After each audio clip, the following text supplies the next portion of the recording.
Second part है ये typical structure of a manufacturing company. यहाँ पे पर्टिकुलरली जिस चीज पे मैं बात करना चाह रहा हूं वो है आपका डेलीगेशन ऑफ, क्या है बच्चों, डेलीगेशन ऑफ अथॉरिटी, या डेलीगेशन कैसे होता है, काम या इख्तियारात की तकसीम, काम या इख्तियारात की तकसीम निचले लेवल पर किस तरह से हो सकती है।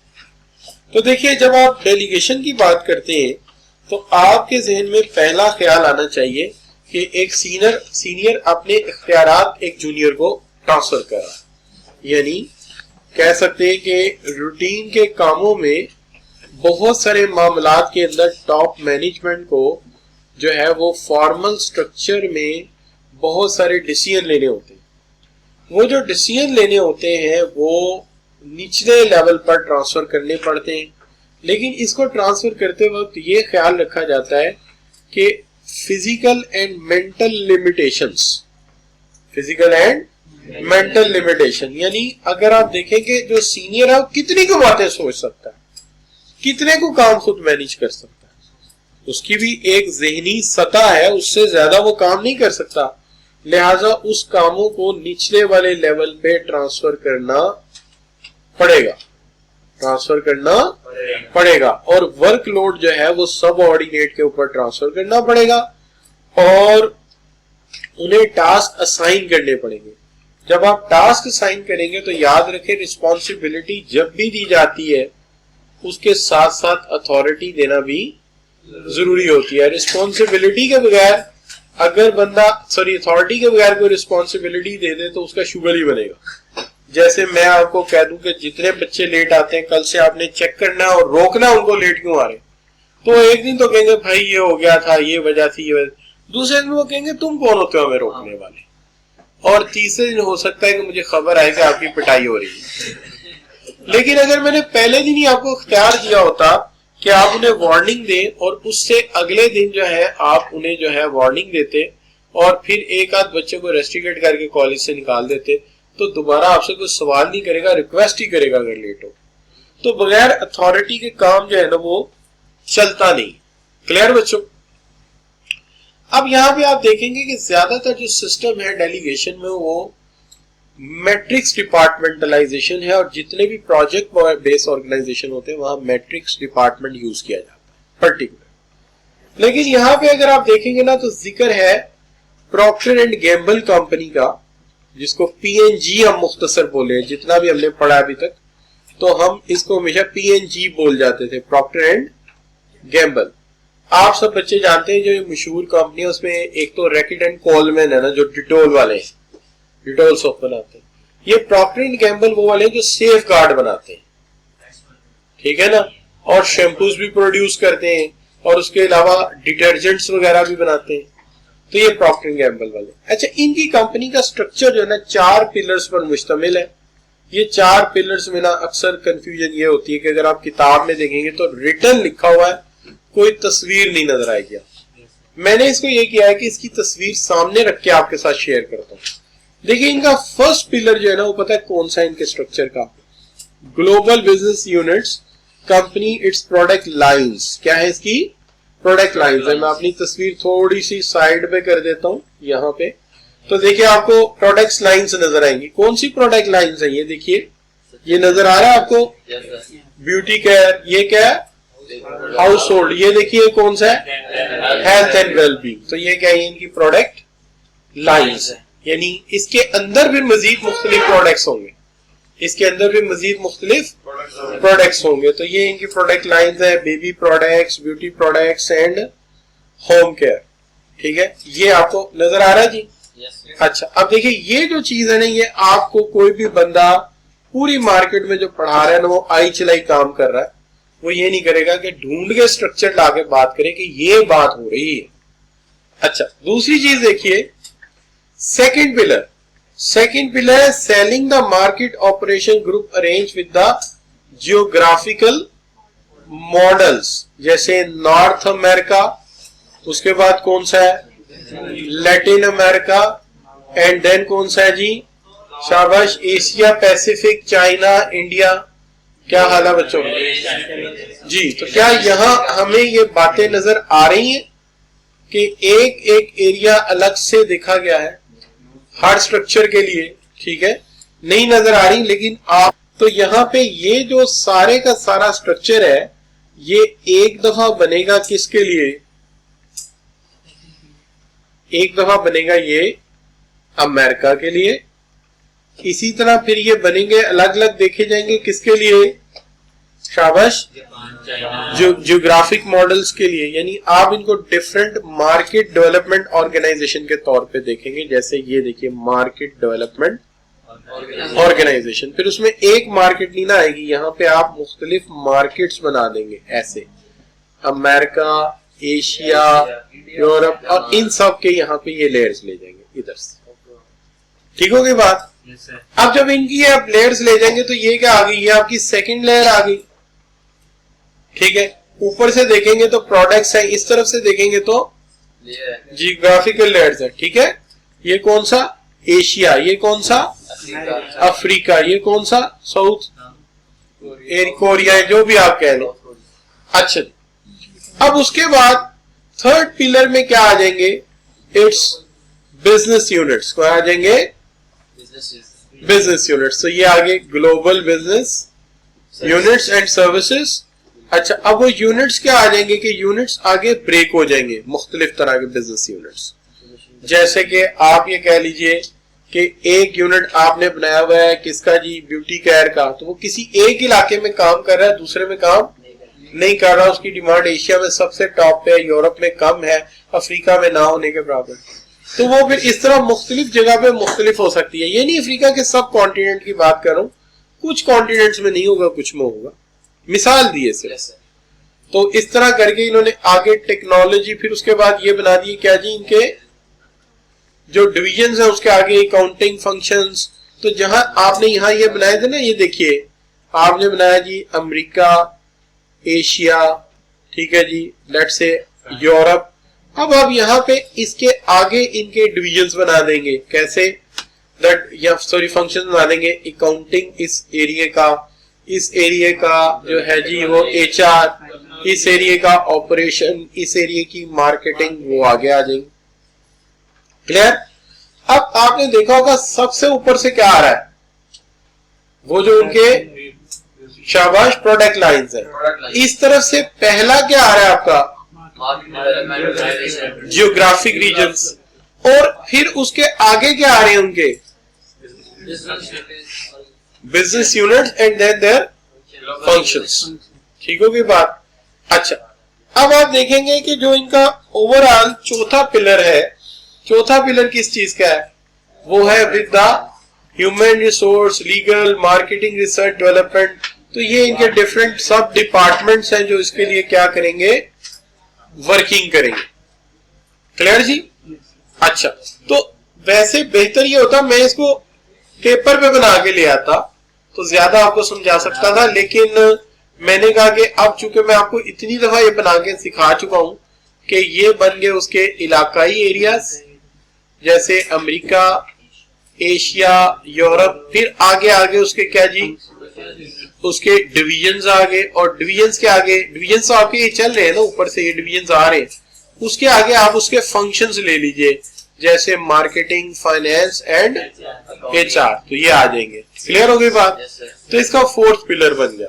अब ये चार पिलर के पूरा का पूरा स्ट्रक्चर खड़ा है, और आखिरी चीज क्या आगे बच्चों, प्रोडक्ट के साथ साथ सर्विसेज। अब जो PNG की सर्विसेज हैं, GPS यानी जिसको आप कहते हैं global business services, divisions are also geographic model supports its other business units in areas of accounting, information technology, payroll। तो ये सारी की सारी सर्विसेज में इन्हें क्या करते हैं, हेल्प करते हैं। ठीक है जी? तो ये इसकी क्या है, ग्लोबल सर्विसेज है, जिसमें वो एफिशिएंसी, वैल्यू क्रिएशन, इफेक्टिवनेस को क्या करते हैं, इंश्योर करते हैं। क्लियर बच्चों? Yes sir. अच्छा जी, अब यहाँ पे ना एक बड़ी अहम बात आ जाती है कि अगर कोई स्मॉल बिजनेस यूनिट होगा या small real estate business unit है, तो कहते हैं small manufacturing limited workforce be able to work efficiently as functional structure. तो जो छोटे यूनिट होते हैं वो हमेशा किस में खुश रहते हैं? फंक्शनल स्ट्रक्चर में। चूंकि छोटा बिजनेस, जब हमने वहां पे बात की थी कि कोई भी बिजनेस जब एंटरप्रेन्योरशिप से मूव करके पहली दफा डिपार्टमेंट्स बनाता है तो हमेशा क्या होते हैं? फंक्शनल डिपार्टमेंट्स होते हैं। तो ये उसको ज्यादा सूट करते हैं, उसको ज्यादा सूटेबल होते हैं उसके लिए। तो हमेशा वो फैसिलिटेट करते हैं कि वो प्लांट नीडेड जो भी मामलात है उसके अंदर मार्केटिंग डिपार्टमेंट बना दे, पेरोल डिपार्टमेंट बना दे, इसी तरह जो है ट्रांजैक्शंस एंड मैनेजमेंट, इस तरह के डिपार्टमेंट्स बना के छोटे बिजनेसेस अपना काम चलाते हैं।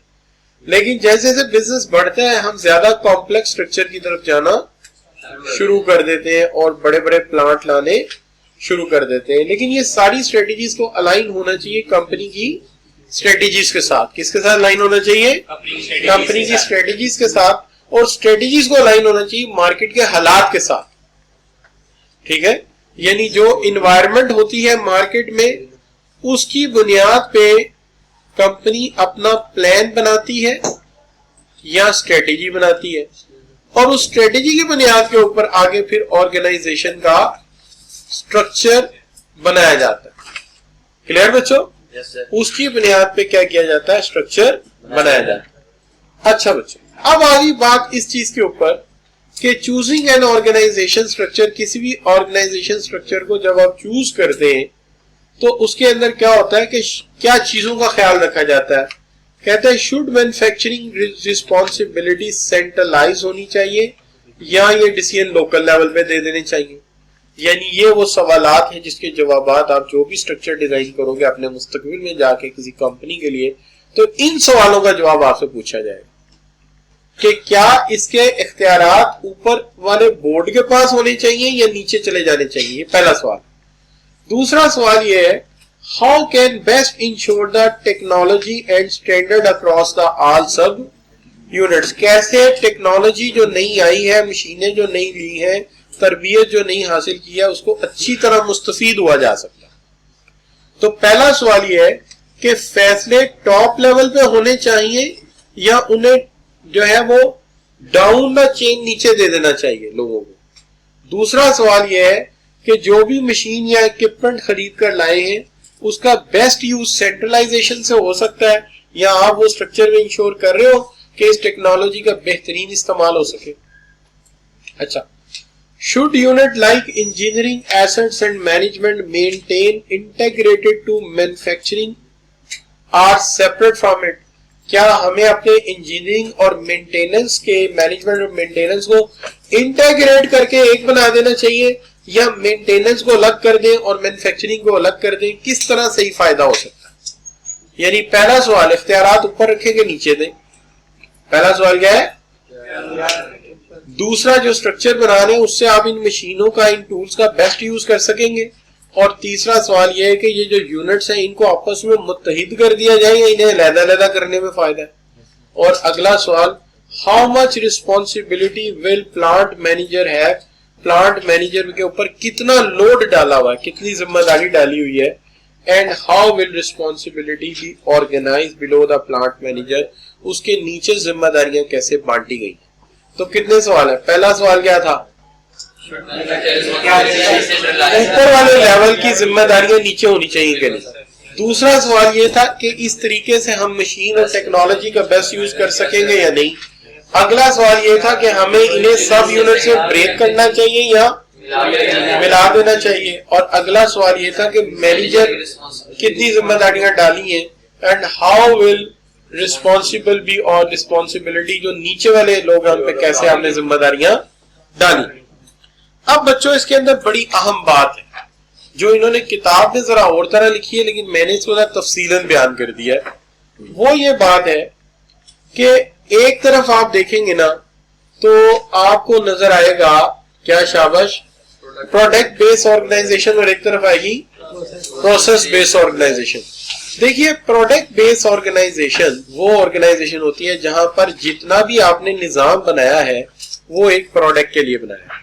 रिपीट करता हूं, प्रोडक्ट बेस्ड ऑर्गेनाइजेशन वो है जहां जितना भी आपने निजाम बनाया वो एक प्रोडक्ट के लिए बनाया है। जैसे गाड़ियों की फैक्ट्री, इस गाड़ियों की फैक्ट्री में पर्टिकुलरली गाड़ी ही बनेगी, ट्रैक्टर नहीं बन सकता। इस गाड़ियों की फैक्ट्री में पावर लूम्स नहीं बन सकते, जनरेटर नहीं बन सकते, गाड़ी ही बनेगी। तो ये टिपिकल स्ट्रक्चर है जो एक प्रोडक्ट प्रोड्यूस करेगा और कुछ नहीं कर सकता। लेकिन प्रोसेस स्ट्रक्चर वो है जहां पर डिफाइंड प्रोडक्ट नहीं है। कभी कोई कहता है कि आप रोलर बना दें, कभी कोई कहता है जनरेटर बना दें, और कभी कोई कुछ और चीज बनवाने आ जाता है, लेकिन वो चीजें एक क्लास की हैं। इसलिए आपने यूनिट बनाए हुए हैं। एक आपने शेपर मशीन लगाई हुई है, वेल्डिंग यूनिट बनाया हुआ है, ठीक है जी, और उसके अलावा आपने खराद मशीन लगाई हुई है, ठीक है। तो एक जगह टूल लगाने के लिए भेज देते हैं, दूसरी जगह वेल्डिंग होने भेज देते हैं, और कभी हम प्रिंटिंग मशीन बना रहे होते हैं, कभी कागज की कटिंग मशीन बना रहे होते हैं, ठीक है। लेकिन जो प्रोडक्ट यूनिट है वो क्या करेगा, वो सिर्फ एक प्रोडक्ट बनाएगा। और जो प्रोसेस यूनिट है उसके अंदर प्रोडक्ट में फर्क हो सकता है, स्पेसिफिकेशन में फर्क हो सकता है। तो आप ये कह सकते हैं, मैंने यहां लिखा भी है, an organisation which typically made for production of a product which is well defined according to all its feature, यानी वही फीचर उसके अंदर हेडलाइट, इंजन वगैरह हर चीज होगी। And it is fixed assembly line process in which no considerable change can be made in the product, जिसमें product में considerable change नहीं कर सकते, मेकअप चेंजेस कर सकते हैं, कंसिडरेबल चेंज नहीं कर सकते। जबकि प्रोसेस यूनिट क्या है, an organisation which design in a way to accommodate different products, एक प्रोडक्ट नहीं, different products according to order, जो आप ऑर्डर कर दें, and every unit considerably different, और हर यूनिट जो बन के आता है वो दूसरे से मुख्तलिफ हो सकता है। From the other, during making of a product it passes through the different department according to need. तो ये डिफरेंट डिपार्टमेंट से होके आता है उसकी नीड के मुताबिक। अब हो सकता है किसी प्रोडक्ट में वेल्डिंग की जरूरत ही ना पड़े, तो यहां ना जाए, डायरेक्टली शेपर से खराद मशीन पे चला जाए, और हो सकता है वेल्डिंग की जरूरत पड़े तो शेपर से खराद, खराद से फिर जो है टूल मशीन, और टूल मशीन से वापस फिर चला जाए शेपर पे। तो इट्स डिपेंड ऑन के वो कैसे बनती है और वो चीज किस नेचर की है। क्या हाल है बच्चों, कि वो चीज कैसे बनती है और वो चीज किस नेचर की है, ये फिर देखनी पड़ेगी। अच्छा बच्चों, तो अब फिर देखिए कि इस एतबार से जरा आपको सोचना पड़ेगा कि जब आप प्रोडक्ट बेस बना रहे होते हैं तो प्रॉफिट एंड कॉस्ट और प्रॉफिट असाइन जो होता है वो प्रोडक्ट ग्रुप लेवल पे होता है, क्योंकि वो एक ग्रुप एक तरह का प्रोडक्ट बना रहा होता है। इसलिए this is because of these types of organisation make their each product unit as separate profit making entity. लिहाजा उनका जो प्रॉफिट मेकिंग और कॉस्ट असाइनिंग है वो प्रोडक्ट ग्रुप पे होगी, और यहां पे क्या होगी, सेंट्रलाइज, क्योंकि एक एक ऑर्डर आने पे ऊपर बैठे सीनियर लोगों को फैसला करना पड़ेगा ये हम बना भी सकते हैं या नहीं बना सकते, और अगर बना सकते हैं तो इसका डिजाइन क्या है और हम इसको किन स्टेप से बनाएंगे। लिहाजा यहाँ पे here is a lot of production possibilities are think and planned at top level। इसलिए इनके अपर लेवल पे सेंट्रलाइज स्टाफ थोड़ा सा होता है, क्योंकि डिजाइन हुआ है, चाहिए तो आपने करना ही नहीं है। जिस जहां कल्टस बननी वह कल्टस बननी है, मेहरान बननी तो मेहरान बननी, ज्यादा फैसले तो है नहीं, इसलिए इनको थोड़ा ही होना काफी है। लेकिन यहाँ पे तो हर प्रोडक्ट की technological possibility, process possibility, financial possibility देखनी है, तो इसलिए ग्रुप क्या होना चाहिए, लार्ज होना चाहिए, ठीक है ना। तो वहां तो ज्यादा सोचना ही नहीं है, गाड़ी बननी है, बस वो 5-10 लोगों ने बैठ के फैसला कर लिया वो गाड़ी बनाएंगे। और यहां पर क्या है, शाबाश, क्योंकि आपको हर प्रोडक्ट में फैसला करना है, ये बन भी सकता है कि नहीं, ये बनेगा तो इसके स्टेप्स क्या होंगे। लिहाजा यहाँ पे लोग क्या होने चाहिए, ज्यादा होने चाहिए। So the reason that they need small number of people at, और यहाँ पे so the reason that they need large number of people at corporate level. तो ये बात इसके लिए लिखी है, ये बात इसके लिए लिखी है, आप पढ़ लेंगे ना इसको। अच्छा, ये आसान लग रहा है ना अब आपको इस टेबल से। अच्छा, अब देखिए यहाँ पे कुछ फर्क नजर आएंगे। ये लोग एचआर मैनेजमेंट डेवलपमेंट पॉलिसीज ऊपर बनाएंगे, किस लेवल पे, लेकिन ये कहां पे बनाएंगे, निचले लेवल पे जब कोई काम नहीं हो सकेगा बंदा ढूंढ के लाएंगे कि ये टूल हमसे नहीं लगता, जाओ फलां जगह से बंदा ढूंढ के लाओ, इस स्किल का लाओ। लिहाजा इनको ये काम निचले लेवल पे करना पड़ेगा और ये काम ये वाला ऊपर वाले लेवल पे कर लेंगे। ठीक है जी। अच्छा, और ये काम निचले। इसी तरह परफॉर्मेंस इवैल्यूएशन ये ऊपर ही करेंगे प्लांट की, क्या हाल है। लेकिन यहां पे क्या होगा, यहां पे ट्रेनिंग होगी निचले वाले लेवल पे, चूंकि वहां से ही पता लगेगा कि ये टेक्निकल स्किल किस तरह से सीखी जाती। दूसरी तरफ देखिए, ये लोग प्रोक्योरमेंट यानी खरीदारी और लॉजिस्टिक ऊपर वाले लेवल पे रखेंगे और ये लोग इसको निचले लेवल पे रखेंगे। पूछे क्यों? उन्होंने तो बड़ों ने फैसला करना है कि ये प्रोडक्ट बन सकता है कि नहीं बन सकता, और इसके बनने के लिए प्लास्टिक चाहिए, आईसी चाहिए, केबल चाहिए। लिहाजा वो खरीदारी कहाँ करेंगे, ऊपर वाले लेवल पे। और यहां तो गाड़ी की खरीदारी तय है कि मलेशिया से लाइट आनी है, इंजन फलान जगह आनी है, लिहाजा ये फैसला कहाँ करेंगे, ऑपरेशनल लेवल पे। ये कहाँ फैसला करेंगे भाई? देखिए ना, गाड़ियां ज्यादा बननी तो ज्यादा लाइटें मंगवा लो, कम बननी तो चेंज तो करने ही कुछ नहीं है। लेकिन यहाँ तो बार बार तब्दीली होनी है, जो प्रोडक्ट नया आएगा उसके मुताबिक नया आर्टिकल मंगवाना पड़ेगा। लिहाजा ये फैसला ऊपर करेंगे, ये फैसला निचले वाले लेवल पे करेंगे, ये ऑपरेशनल लेवल पे ये फैसला करेंगे, कॉर्पोरेट लेवल पे करेंगे। अब देखिए, यहाँ की स्केजुलिंग ऊपर हो रही होगी और यहाँ स्केजुलिंग कहाँ हो रही होगी। क्यों? चूंकि ऑर्डर जितना आ गया सुपरवाइजर उतनी ड्यूटी लगा देगा, जरूरत नहीं ऊपर वाले मैनेजर से पूछने की। लेकिन यहाँ ऊपर वाला मैनेजर चूंकि प्लानिंग ऊपर वाले लेवल पे हुई है, लिहाजा ड्यूटीज भी ज्यादातर कहाँ लगेंगी, ऊपर वाले लेवल पे लगेंगी। यहाँ रिक्रूटमेंट ऑफ प्लांट कंट्रोलर ऊपर वाले लेवल पे होगा, क्योंकि वो देखेंगे हमें किस तरह की स्किल का बंदा चाहिए, और यहाँ पे रिक्रूटमेंट आमतौर पे प्लांट लेवल पे ही हो जाएगी। इसका मतलब है ट्रेनिंग के एतबार से प्रोसेस डिवीजन नीचे ट्रेनिंग करता है, ठीक है। लेकिन जब बात होती खरीदारी की तो हमेशा प्रोसेस लेवल के खरीदारी ऊपर करेंगे और प्रोडक्ट लेवल वाले नीचे करेंगे। उसकी वजह वो तो तय कर चुके हैं पहले ही।